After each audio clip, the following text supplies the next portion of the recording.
7 décennies après la découverte des manuscrits de la mer Morte, environ 80 nouveaux fragments de ces textes anciens ont été révélés au public et sont actuellement en cours de déchiffrement 2 ans plus tard, grâce notamment à l'intelligence artificielle. Au cœur des ruines d'une synagogue, de la mer Morte des archéologues, on découvert un rouleau tellement brûlé qu'il s'est réduit en poudre au moindre contact. Et c'est un phénomène que l'on observe chez les manuscrits de la mer Morte, au même titre que chez tout autre artefact archéologique. Pendant plus de 40 ans, personne n'a pu déchiffrer ne serait-ce qu'une seule lettre.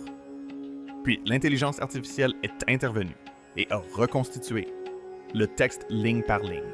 Voici le laboratoire où des experts examinent des fragments des manuscrits de la mer Morte, découverts il y a 70 ans. Et lorsque le texte a finalement été révélé, son message était bien différent de ce qu'attendaient les chercheurs.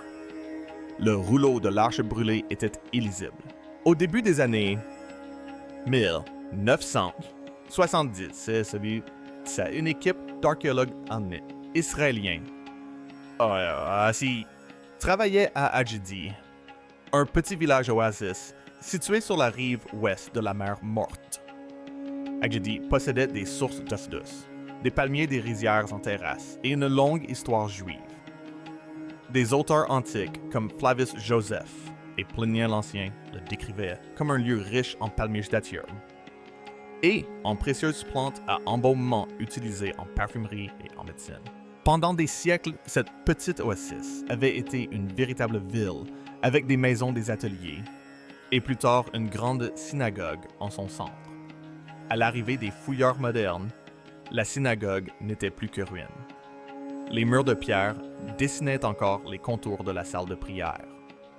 Le sol conservait des fragments d'une mosaïque colorée ornée de mots hébreux et araméens, d'une liste de noms, et même d'un avertissement interdisant de révéler le secret de la ville aux étrangers. Cette inscription faisait probablement référence à la recette de la précieuse huile de baume qui fit la richesse du village. Pour ses habitants d'autrefois, cette synagogue était le cœur de la communauté. Ils s'y réunissaient pour prier, écouter la lecture de la Torah et préserver leur identité malgré les changements de pouvoir. La synagogue avait été découverte quelques années auparavant par hasard, lorsque des membres du kibbutz moderne d'Anjeti, en installant une conduite d'eau, avaient mis au jour d'anciens murs. Des fouilles archéologiques plus approfondies ont été entreprises dans les années 1970. Quand les archéologues ont constaté que l'édifice avait connu plusieurs phases de construction. À l'origine, une simple salle, il fut ensuite reconstruit en une structure plus imposante de style basilical, dotée d'une estrade pour la lecture de mosaïques décoratives et d'une niche ou d'un cabinet particulier sur le côté ouest. Cette niche était l'Arche Sainte, l'endroit le plus sacré du bâtiment, où étaient conservés les rouleaux de la Torah. Un jour de mai 1970, c'était l'équipe ouvrit de cette arche. Derrière la pierre et le plâtre, ils s'attendaient à trouver des restes de rouleaux, mais ce qu'ils virent ressemblait davantage à des morceaux de bois brûlés. À l'intérieur de l'arche et sur le sol alentour se trouvaient plusieurs morceaux de matière complètement noire, écrasés et luisants de brûlure. Il ne s'agissait pas de rouleaux de cuir propres. Ils ressemblaient à du charbon de bois. Chaque fois que quelqu'un essayait d'en soulever un de minuscules fragments, se détachait et tombait. L'équipe comprit rapidement qu'il ne s'agissait pas de simples morceaux de bois. Leur forme, leur emplacement dans l'arche et leur disposition en rouleaux serrés indiquaient une seule et même chose. C'était des rouleaux de la Torah, des copies manuscrites, des 5 premiers livres de la Bible hébraïque autrefois, lus à haute voix aux habitants d'Anadi. La synagogue date de la fin de l'époque romaine et de l'époque byzantine. Elle semble avoir été construite aux alentours du 3e siècle de notre ère. Elle resta en usage jusqu'à la destruction du village par un incendie au 6e ou au début du 7e siècle. Les poutres calcinées, le toit effondré et la couche de cendres au sol témoignent d'une fin tragique et soudaine. Les archéologues divergent quant à l'origine de l'incendie.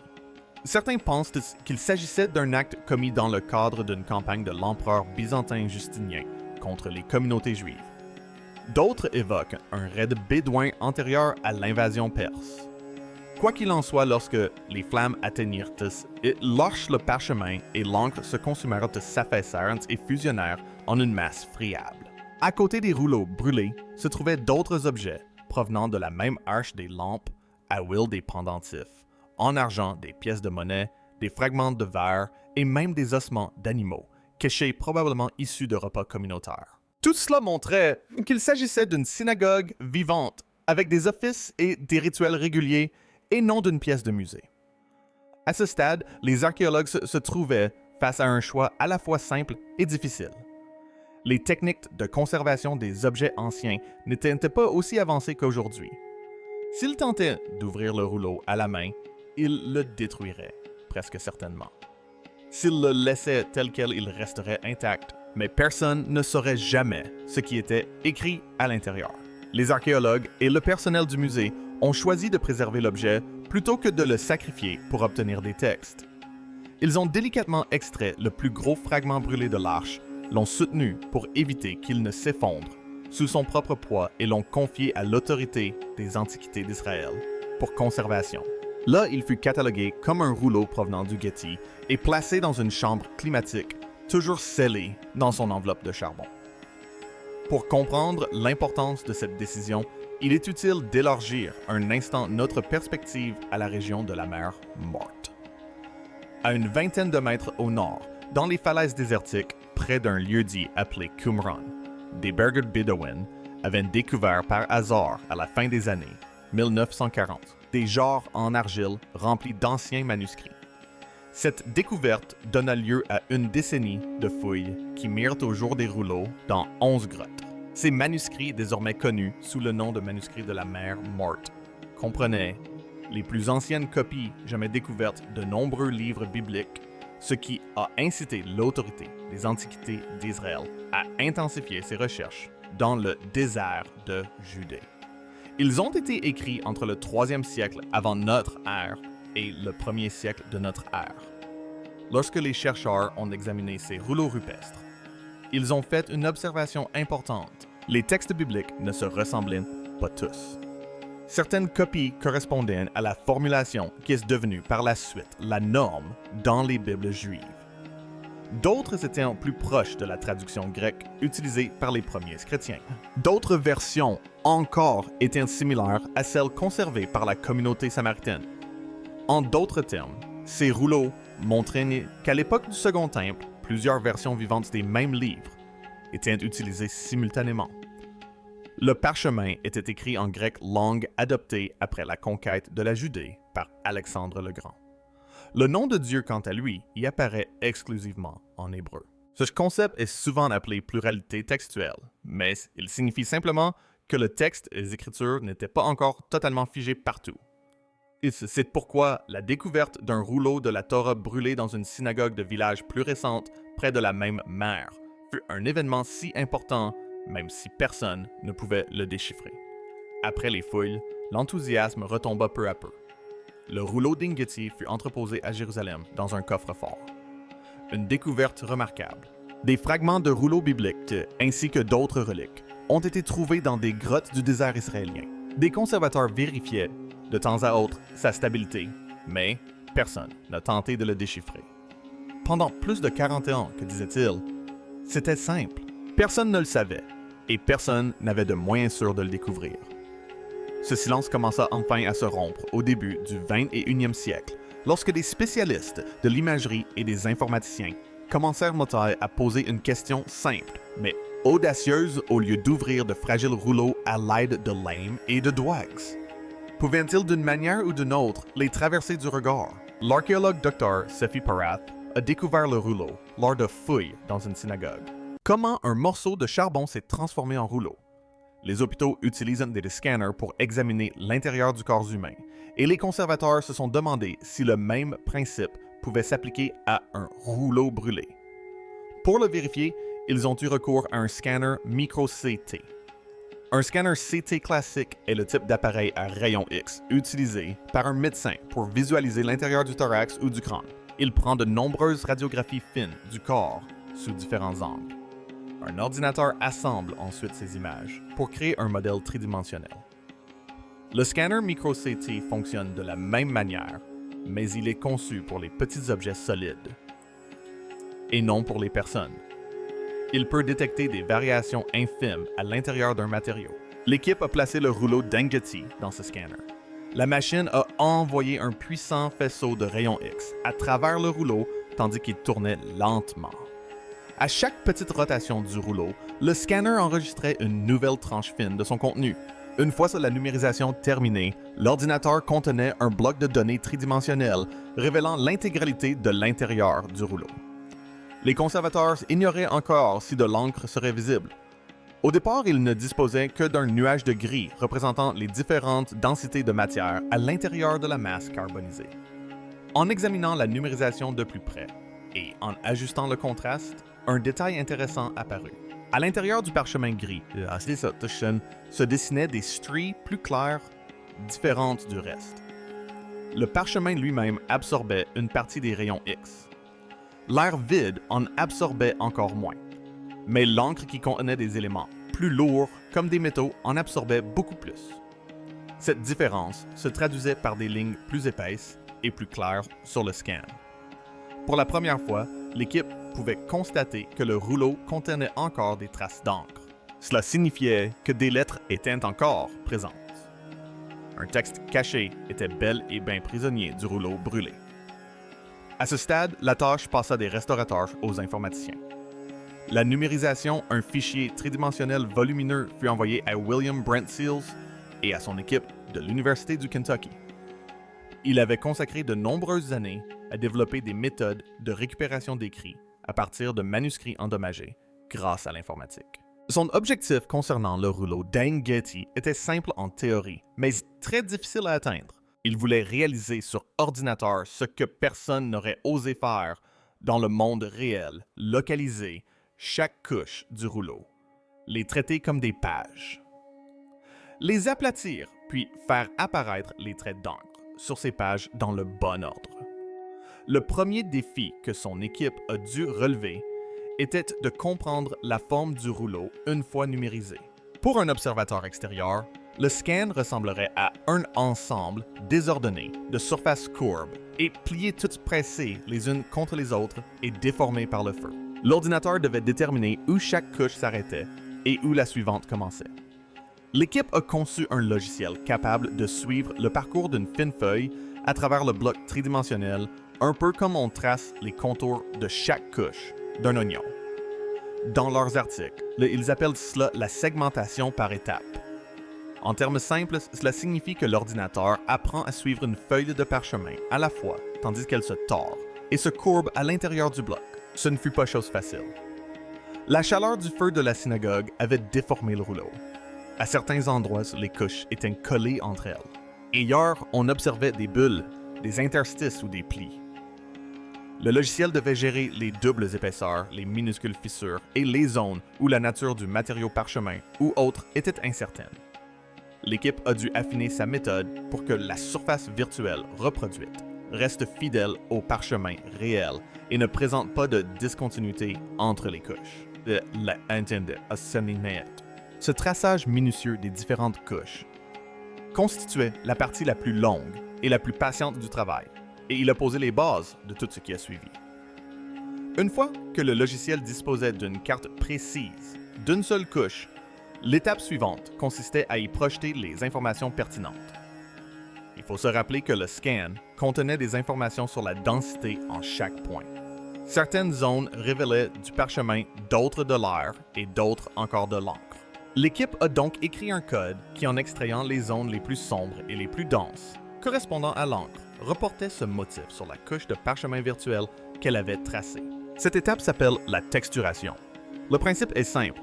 L'ordinateur transforme le scan brut en une image certes fictive, mais fidèle de ce à quoi ressemblerait cette couche du parchemin si on pouvait la dérouler devant soi. Bien sûr, en réalité, le parchemin est incurvé. Il s'enroule sur lui-même à de nombreuses reprises. On ne peut pas le voir entièrement d'un seul coup à moins de l'aplatir. L'équipe a donc ajouté une dernière étape. Chaque couche texturée et tracée a été aplatie mathématiquement comme une feuille de papier froissé qu'on lisse en la pressant. Ces morceaux aplatis ont ensuite été assemblés par assemblage. L'ordinateur pouvait alors afficher une image plane unique représentant un tour complet du rouleau. Avec le rouleau Dinghetty, le procédé est si bien fonctionné qu'il a été possible de reconstituer un texte net à partir de 5 tours complets de la peau de l'animal. L'affichage final, une fois aplati, révélait 2 colonnes d'écriture côte à côte. On y dénombrait 35 lignes d'écriture hébraïque. Chaque ligne comportait environ 33 ou 34 lettres. Ces lettres étaient un minuscule, mesurant moins de 2 mm de haut. Pourtant, elles apparaissaient nettes et précises sur l'écran de l'ordinateur. Certaines lignes étaient incomplètes, d'autres étaient interrompues par des déchirures du parchemin, mais suffisamment de lignes subsistaient pour que les mots restent lisibles. Pour ce faire, l'équipe a utilisé des outils d'intelligence artificielle afin de détecter les motifs dans l'écriture. Le logiciel apprend à distinguer le bruit aléatoire du scan des formes spécifiques correspondant aux véritables traits d'encre. Le logiciel parcourt les images du rouleau une à une, traçant le contour de chaque spire. À droite, on peut voir le modèle 3D ainsi obtenu. Cette reconnaissance de forme intelligente a permis de faire ressortir plus clairement les traces d'écriture les plus ténues, notamment là où le signal de l'encre était faible ou altéré par des dommages. Le résultat le plus impressionnant est survenu lorsque toutes ces étapes se sont combinées. Après des années passées à considérer le rouleau comme un objet inutilisable, les chercheurs ont enfin pu visualiser une image nette d'une de ces spires. Au lieu d'une masse noire et informe, ils ont découvert des lignes horizontales de lettres bien nettes. Une fois cette image de référence obtenue, les informaticiens ont transmis les images haute résolution aux chercheurs responsables de la collection de rouleaux. Ces érudits pouvaient désormais se consacrer à leur spécialité, étudier l'image lettre par lettre, ligne par ligne et déchiffrer peu à peu le texte. Ce fut un choc pour eux, car la comparaison de ces lettres avec les Bibles utilisées aujourd'hui dans les synagogues révéla que les mots inscrits sur ce rouleau autrefois muet étaient loin de ce que beaucoup s'attendaient à y trouver. Le message contenu dans le rouleau, lorsque la masse noire révéla enfin ces lettres, les premiers mots clairs, n'étaient ni un hymne étrange, ni une prière perdue, ni quelque nouvelle prophétie. C'étaient des instructions très anciennes et très strictes sur la manière d'apporter les animaux et la farine à l'autel.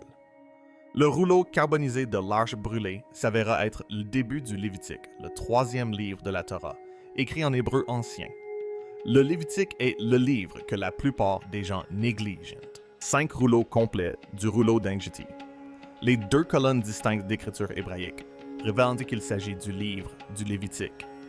Il s'ouvre sur les règles relatives aux holocaustes et aux offrandes de céréales, détaillant étape par étape comment amener un taureau, un mouton ou un oiseau, comment le prêtre manipule le sang, et comment la farine et l'huile sont déposées sur l'autel.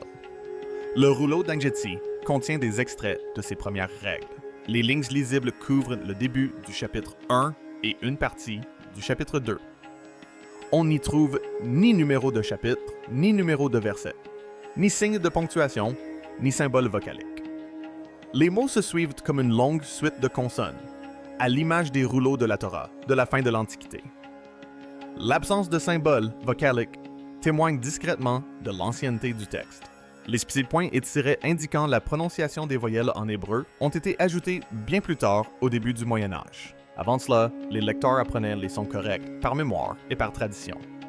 Ainsi, un rouleau ne comportant que des consonnes et aucune voyelle est presque certainement antérieur au 9e siècle après Jésus-Christ, même avant toute datation scientifique.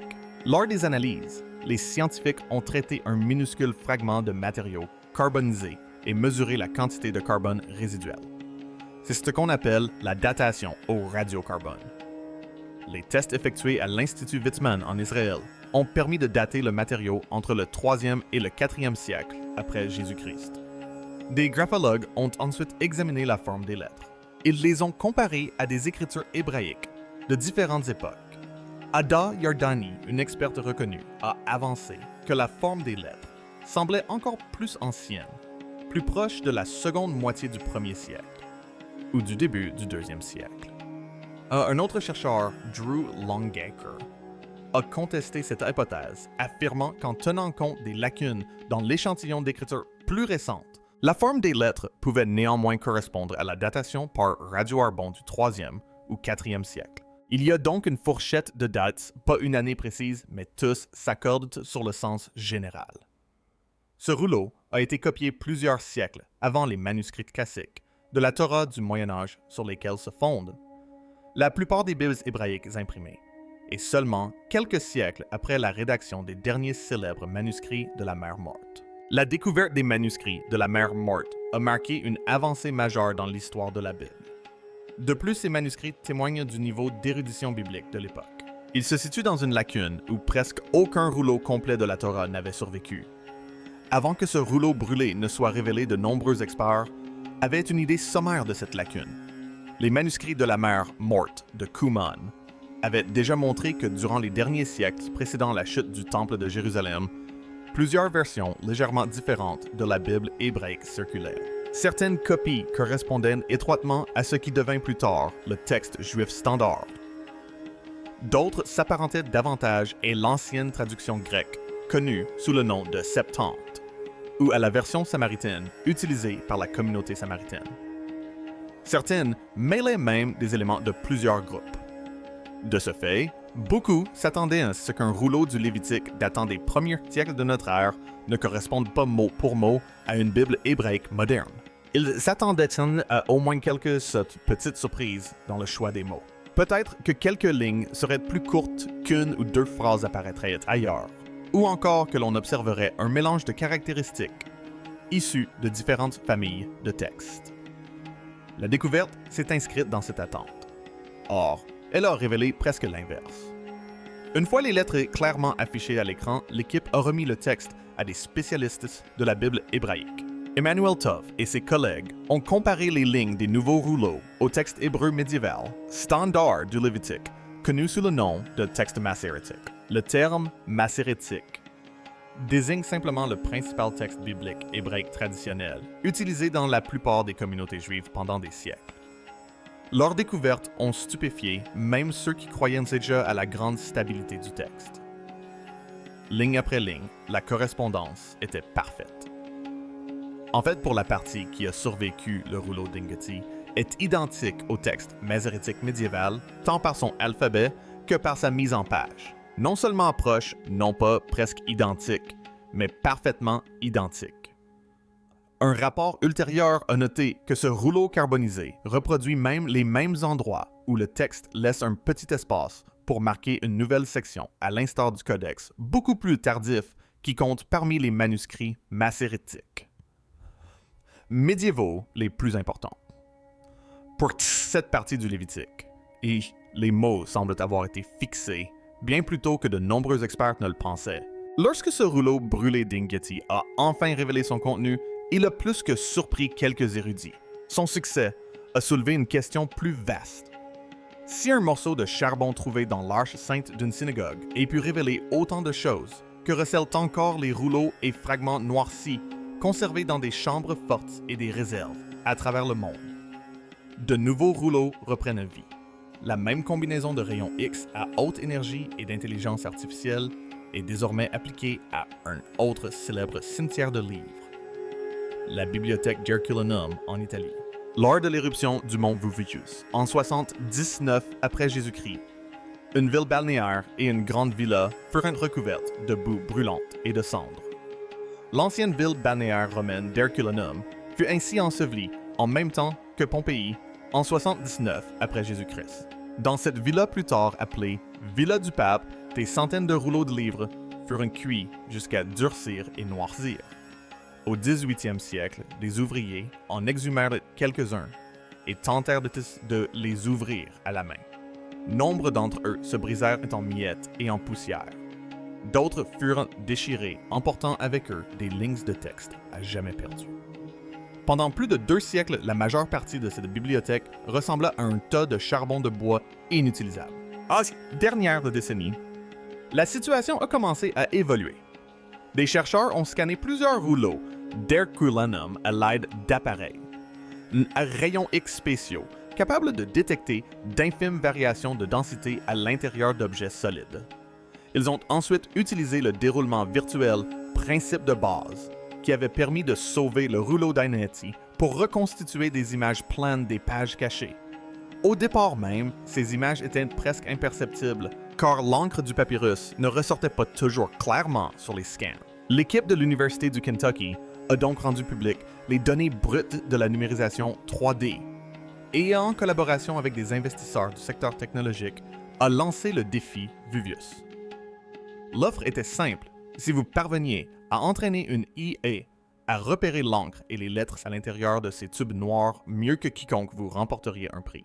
Début 2024, 3 jeunes concurrents avaient réussi cet exploit. Ils ont programmé leur code pour détecter d'infimes variations de texture dans le scan correspondantes à de l'encre séchée. Le programme a ensuite assemblé ces zones pour former des lettres grecques et des mots. Leur travail a permis de déchiffrer plus de 2 zéros caractères lisibles sur un rouleau scellé, ce qui leur a valu le premier prix de 750$ du concours Vuvius. Le texte qu'ils ont révélé n'était ni une liste aléatoire, ni un récit mythique. Il s'agissait d'une discussion philosophique sur le plaisir, probablement, de l'auteur épicurien Phadem, abordant des sujets tels que la musique, la nourriture simple et la question de savoir si les mets rares sont réellement supérieurs aux mets ordinaires. Ces mêmes outils sont désormais utilisés plus en profondeur. Un autre rouleau d'Herculaneum carbonisé conservé à Oxford et connu sous le nom de F-472 a lui aussi été virtuellement déroulé.